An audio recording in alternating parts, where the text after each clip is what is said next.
திருமூலர் திருமந்திரம் தந்திரம் முதல் தந்திரம் பாடல் எண் 115.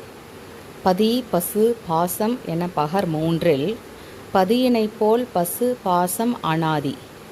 பதியினை சென்று அணுகா பசு பாசம் பதி அணுகன் பசு பாசம் நிலாவே. இங்கே நிறைய பேருக்கு தெரியும் பதி பசு பாசம்னா என்னென்னு. தெரியாதவங்களுக்காக சொல்கிறேன். பதிங்கிறது இறைவனை குறிக்கும், பசுங்கிறது உயிர்களை குறிக்கும், பாசம்ங்கிறது மாயையான ஆணவம் கண்மம் மாயை இதை குறிக்கும். இங்கே பதியை போல் இறைவனை போலவே இந்த உயிர்களும் இந்த அகங்காரமும் அனாதி தான். அதுக்கு தோற்றம் கிடையாது. காலம்ங்கிறது ஒரு தோன்றதுக்கு முன்னாடி இருந்தே இது எப்போவுமே இருந்திருக்குது. இது மூணுமே இருந்திருக்கிறது. ஆனால் இந்த இறைவனை போய் நம்ம இந்த உயிர்கள் அணுகாமல் இந்த பாசத்தோட பிடியில் போய் மாட்டிக்குது, அகங்காரத்தோட பிடியில் சிக்கிடுது. அப்போ இறை அருளால் இறை எப்போ அந்த உயிரை அணுகுதோ, உயிரை ஆட்கொள்ளுதோ, அப்போ இந்த உயிரும் சரி இந்த அகங்காரமும் சரி அது காணாமல் போயிடும். இதுதான் இந்த பாடலில் சொல்கிறாங்க. இதை நம்ம இன்னும் எளிமையாக நம்ம புரிஞ்சுக்கணுன்னா, இந்த பாசம் அகங்காரங்கிறது ஏதோ நம்ம ஒரு சாத்தான் மாதிரி ஒரு ரொம்ப கொடிய விஷயங்கிறத நம்ம நினச்சிக்கக்கூடாது. இப்போ நம்ம ஒரு உதாரணத்துக்கு பதிங்கிறத இந்த ஒரு வெள்ளை காகிதமாக நம்ம நினச்சிக்கிறோன்னு வச்சுக்கோங்களேன். ஒரு இடத்துல இந்த காகிதத்தில் ஒரு மடிப்பு வருது.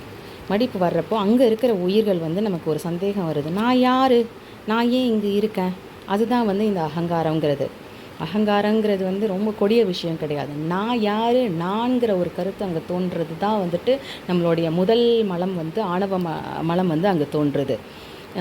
ஆனால் நம்ம இந்த ஆணவ மலத்தில் நம்மளால் எளிமையாக வெளியே வர முடியாது. ஏன்னா நம்ம நமக்கு அங்கே ஞானேந்திரியங்களோ கண்மேந்திரியங்களோ கண் காது செவி மூக்கு இது மாதிரி உணர்தல் அந்த மாதிரியான விஷயங்கள் நமக்கு கிடையாது. அதனால் நமக்கு கண்மம் கிடையாது. நம்ம ஒரு செயலுக்கான நல்வினையோ தீவினையோ நம்ம அனுபவிக்க முடியாது. நமக்கு எதுவுமே இல்லை. நம்மளுக்கு அந்த ஒரே ஒரு எண்ணம் மட்டும்தான் இருக்குது, நான் யார் அப்படின்னு. இப்போ இறைவன் என்ன செய்யணும்? அந்த நான்கிறத அவர் அழிச்சிட்டு நான்கிறது மறைஞ்சு நம்ம அந்த இறையோட கலக்கணும். அதுக்கு அவர் என்ன செய்கிறாருன்னா, அதற்காக தான் இந்த உலகம் தோன்றுறது. இந்த 36 சிவ தத்துவங்களும் அதற்காக தோன்றுது. அந்த நான்கிறத அழிஞ்சு நம்ம அந்த பதியோடு போய் கலக்கணுங்கிறதுக்காக தான். இதே மாதிரி நமக்கு இங்கே திருமூலர் கொடுத்துருக்கிற மாதிரி இதே விஷயம் கிறிஸ்துவ மதத்தில் சொல்லியிருப்பாங்க. நம்ம ஆதாம் ஏவாள் கதை எல்லாரும் கேள்விப்பட்டிருக்கோம். அங்கே இறை இருக்காங்க. இறை மனிதர்களை பசுக்களாகிய ஆதாமையும் ஏவாளையும் உருவாக்குறாங்க. அங்கே பாசமாகிய அந்த பாம்பு இந்த பழத்தை சாப்பிடு அப்படின்னு திணிக்குது. அது ஒரு அறியாமை ஆணவம். அதுதான் நம்ம அதை எடுத்துக்கணும். இங்கே இறை நம்மளை இந்த பாசத்தோட பிடியிலிருந்து விளக்குறதுக்காக ஒரு பூமிங்கிற ஒரு இடத்த தோற்றுவிச்சு நம்மளை அங்கே அனுப்புகிறாங்க.